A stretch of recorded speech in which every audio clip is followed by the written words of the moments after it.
எனக்கு அன்பான தேவனுடைய பிள்ளைகளே, நாம் வாழ்ந்து கொண்டு இருக்கிற விசுவாச வாழ்க்கையில் தேவன் நமக்கு சில ஒழுங்குகளை வைத்திருக்கிறார்.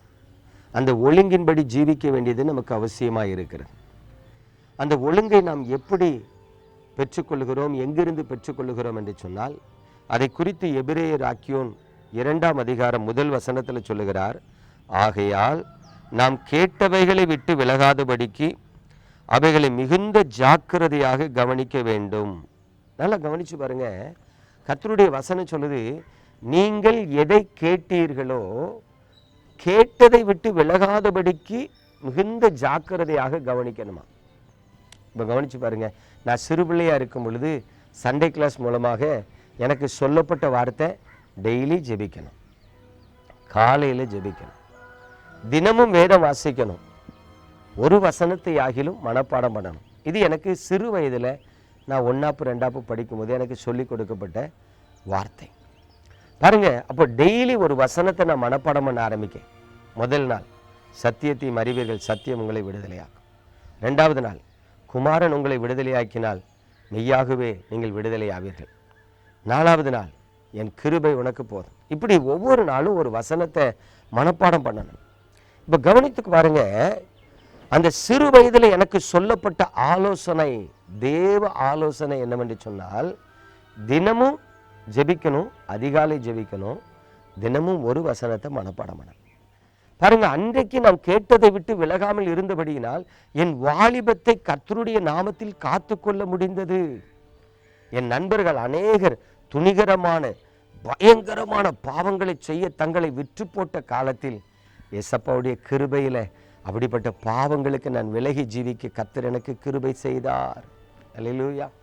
அப்ப கேட்டதை விட்டு விலகாமல் இருக்கிறது நமக்கு ஆசீர்வாதமாக இருக்கிறது. இந்த நாட்களில் அநேக கிறிஸ்தவர்கள் மனம் திரும்பி ஞானஸ்நானம் எடுக்க வேண்டும் என்பதை கேள்விப்படுகிறார்கள். ஆனால் மனம் திரும்பவும் இல்லை, ஞானஸ்நானம் எடுக்கவும் இல்லை.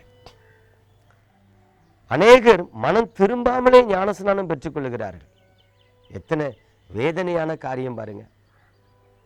அப்போ நீங்க கேட்டதை விட்டு விலகுவீர்கள் என்று சொன்னால் உங்கள் வாழ்க்கையானது மனிதர்களுக்கு முன்பு சாட்சியாக இருக்கார். எனக்கு தெரிந்த ஒரு அன்னை எங்க வீட்டு பக்கத்தில் இருக்கிறார். அவருடைய பையனுக்கு திடப்படுத்தல், அதாவது ஆர்சியில் புது நன்மைன்னு சொல்லுவாங்க, சிஎஸ்ஐயில் திடப்படுத்தல்னு சொல்லுவாங்க.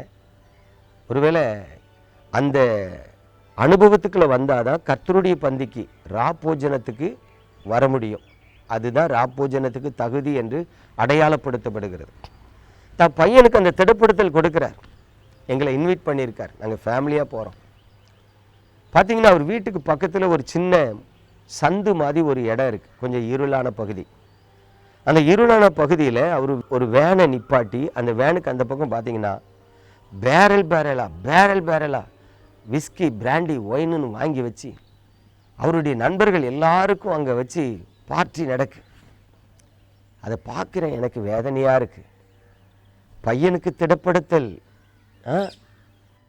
அவன் தேவ சமூகத்தில் கர்த்தருடைய பந்தியில் சேர்கிறதுக்கு சபையால் அங்கீகரிக்கப்பட்ட ஒரு அனுபவத்துக்குள்ள வந்திருக்கிறான். இங்கே வெளியே பார்த்தீங்கன்னா சாத்தானுக்கு சேவகம் பண்ணி கொண்டு இருக்கிறார். ஏன் இப்படிப்பட்ட ஒரு சாட்சியற்ற வாழ்க்கைன்னா, கேட்ட சத்தியத்தில் நிலைத்திருக்காம கேட்ட சத்தியத்தை விட்டு விலகினது தான் காரணம். இன்றைக்கு பெரும்பாலான கிறிஸ்தவர்கள் நல்ல நல்ல சத்தியங்களை கேள்விப்படுகிறார்கள். பொறுமையாக இருக்க வேண்டும், பெருமையுள்ளவர்களாக இருக்கக்கூடாது, சாந்தமும் மனத்தாழ்மையுமாய் இருக்க வேண்டும், விசுவாசம் உள்ளவர்களாக இருக்க வேண்டும், நீதியின் மேல் பசிதாகம் உள்ளவர்களாக இருக்க வேண்டும். அநேக தேவனுடைய சத்தியத்தை நாம் கேள்விப்படுகிறோம். ஆனால் கேட்ட சத்தியத்தில் நிலைத்திருக்கிறவர்கள் இல்லை. அதுதான் பிரச்சனைக்கு காரணம். கேட்டதை விட்டு நாம் விலகிவிட்டபடியினால் தேவனுக்கு பயந்து வாழ முடியவில்லை, தேவனுக்கு சாட்சியாக வாழ முடியவில்லை. இந்த உலகத்தில் தேவனற்ற துன்மார்க்கர்களைப் போல நமது வாழ்க்கை காணப்படுகிறது. பிரியமானவர்களே, நீங்கள் எதற்காக ஆலயத்திற்கு வருகிறீர்கள்? எதற்காக ஜெபிக்கிறீர்கள்? எதற்காக பிரசங்கங்களை கேட்கிறீர்கள்? நேரம் போகவில்லை என்றா? இல்லை பிரசங்க கேட்கணும்னா? இல்லை கேட்டாதான் என்னை கிறிஸ்தவர்கள் என்று அடையாளப்படுத்துவார்கள் என்றா? இல்லை. நீங்கள் கேட்டதை விட்டு விலகாமல் இருப்பீர்கள் என்று சொன்னால் தேவனுக்கு சாட்சியாக இருப்பீர்கள். நீங்கள் கேட்ட சத்தியத்தை விட்டு விலகாமல் இருப்பீர்கள் என்று சொன்னால் ஆண்டவர் உங்கள் மேல் பிரியமாய் இருந்து உங்களை ஆசீர்வதிப்பார். எனக்கு அன்பான தேவனுடைய பிள்ளைகளே, தயவு செய்து நீங்கள் கேட்ட சத்தியத்தை விட்டு விலகாதபடிக்கு உங்களை காத்து கொள்ளுங்க. அப்பொழுது இம்மையிலும் மறுமையிலும் மகிமையான காரியங்களை பெறுவீர்கள். நம்ம ஜெபிப்போமா? எங்கள் அன்பின் பரலோக தகப்பனே, பரிசுத்தமான இந்த நல்ல காலை வேளைக்காக உமக்கு ஸ்தோத்திரம். உமது அன்பின் கரத்தில் உமது பிள்ளைகளை தருகிறேன், ஆசீர்வதிக்கிறேன். ஆண்டவரே, உம்முடைய கிருபையானது உமது பிள்ளைகளை தாங்கி நடத்தட்டும். அப்பா, உம்முடைய பரிசுத்த முகத்தை உமது பிள்ளைகள் மீது பிரகாசிக்க பண்ணுங்க. கர்த்தர் தாமே சத்தியத்துக்கு சாட்சியாய் உமது பிள்ளைகளை எடுத்து நிறுத்தும்படிக்கு நான் ஜெபிக்கிறேன், ஜெபித்து ஆசீர்வதிக்கிறேன். இயேசு கிறிஸ்துவின் அன்பின் நாமத்தில் பிதாவே, ஆமென்.